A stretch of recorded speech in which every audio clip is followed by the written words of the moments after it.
Un rapport préconise de réorganiser les interventions du SAMU et des pompiers qui coûtent trop cher. Alors allons-nous sacrifier des vies pour faire des économies? C'est la question qui fâche de 7h15 sur Europe 1. Et pour y répondre, je reçois Christophe Prudhomme. Bonjour. Bonjour. Vous êtes médecin urgentiste à Bobigny en Seine-Saint-Denis, porte-parole de l'Association des médecins urgentistes de France, l'AMUF. Alors le rapport préconise de rationaliser la réponse du SAMU et des pompiers aux appels d'urgence. Rationaliser, ça veut dire éviter les gaspillages. Quel est le problème ? On a effectivement un problème de coordination entre les SAMU et les pompiers, mais vous savez, dans le monde de la santé, ce qui nous irrite depuis maintenant de nombreuses années, c'est que plutôt que de réorganiser, on nous parle toujours de faire des économies.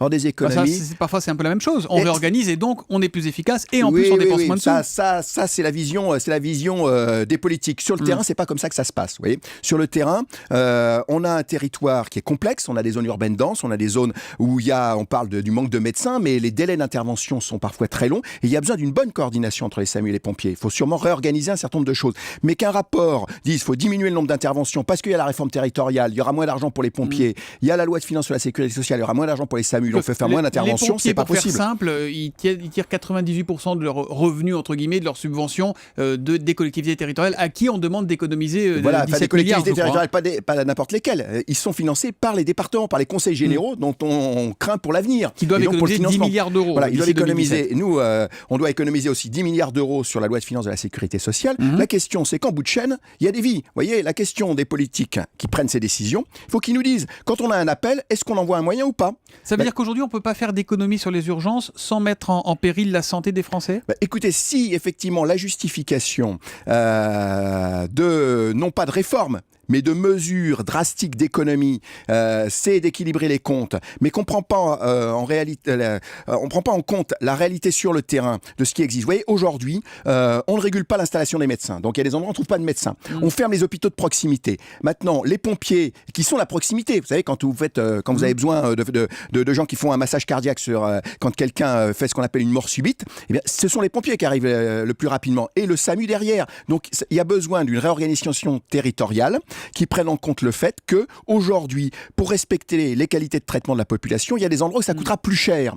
Et il faut le prendre en compte. Si on est dans une vision strictement financière, où on dit la même chose partout dans le cadre d'économie, il est clair on va défavoriser une partie de la population. On va défavoriser une partie de la population. Christophe Prudhomme, ça fait combien de temps que vous êtes urgentiste, vous ? Moi, ça fait 30 ans que je suis urgentiste. Et en 30 ans, vous ne vous êtes jamais dit qu'il y avait peut-être ici ou là quelques économies à faire, qu'il y avait peut-être quelques doublons, quelques gaspillages ? Mais bien sûr, mais vous savez, j'ai été auditionné pour ce rapport. Ouais. J'ai été auditionné, vous savez, indépendamment de l'AMUF, je fais partie de la CGT. On a été ensemble, les pompiers et les médecins, pour expliquer qu'on voulait mieux travailler ensemble. Qu'aujourd'hui, ce qui nous posait problème, c'est des guerres de chefs. Vous savez, il y a le colonel des pompiers, il va être le plus gros chef sur le département. Le directeur du SAMU, il va avoir le plus de moyens. Nous, ce qu'on dit sur le terrain... C'est la concurrence absurde. Mais oui, c'est la concurrence absurde. Donc, effectivement, nous, les gens de terrain, on dit aujourd'hui, arrêtons la guerre des chefs, collaborons sur le terrain entre deux services publics, ne les opposons pas. Là, effectivement, la question n'est pas de faire des économies, mais d'être plus efficient. C'est-à-dire améliorer... Vous savez qu'aujourd'hui... Mais c'est ce que dit un peu le rapport, quand même. Oui, je l'ai sous les yeux, là, il revient pas sur tout, quand même. Faut pas non plus le caricaturer. Voilà, il dit il faut quand même inviter les services locaux à affiner la liste des situations de départ réflexe. C'est quoi les départs réflexes ? Attendez, vous savez, ces préconisations-là, elles datent d'il y a 10 ans. Ouais. Pourquoi n'ont-elles pas été mises en œuvre, ni par le gouvernement précédent, ni par celui-ci ? Il y a un problème aujourd'hui, il y a un problème politique. C'est-à-dire qu'on fait des annonces, on vient dans les médias comme chez vous et on fait des annonces, mais plutôt que de prendre des mesures politiques qui vont fâcher un certain nombre de lobbies, on est uniquement sur la logique financière à court terme. Réorganiser un système de santé, c'est avoir une vision à moyen et à long terme. Ce qu'on reproche aux politiques aujourd'hui, c'est qu'ils n'ont pas cette vision-là. Est-ce qu'aujourd'hui, Christophe Prudhomme, c'est pas un peu trop systématique ? On appelle le 18, donc les pompiers, ou alors le 15, le SAMU, on dit allô, il y a un problème, hop, par réflexe, c'est ça, on envoie tout de suite la brigade.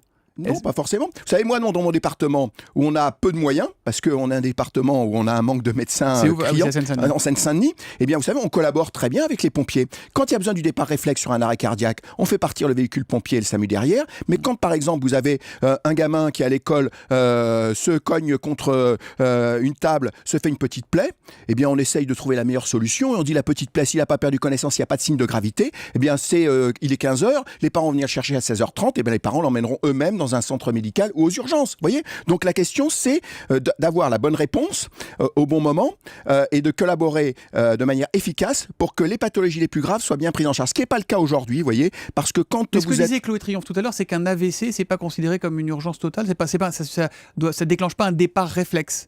Quand on appelle et on dit quelqu'un qui fait un AVC. Ah si, l'AVC aujourd'hui, on n'a pas besoin forcément d'envoyer un véhicule de SAMU, un véhicule de réanimation, parce qu'il n'y a pas de détresse vitale, mais l'urgence est liée au temps.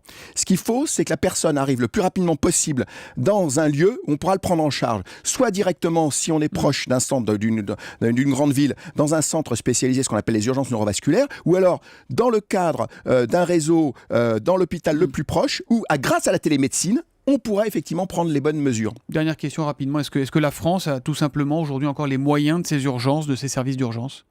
Mais si dans un pays riche et développé comme le nôtre, on n'est plus capable de prendre en charge les urgences et de sauver des vies humaines avec les moyens techniques dont on dispose aujourd'hui, c'est que nous sommes dans un pays en régression, ça c'est grave. Bon, en tout cas, il faut faire des économies, c'est ce que dit ce rapport, et concilier évidemment les nécessités indispensables de secourir et de venir en aide aux personnes en détresse. Merci Christophe Prudhomme, porte-parole de l'AMUF, l'association des médecins urgentistes de France, d'être venu ce matin en direct sur Europe 1. Bonne journée. Merci à vous.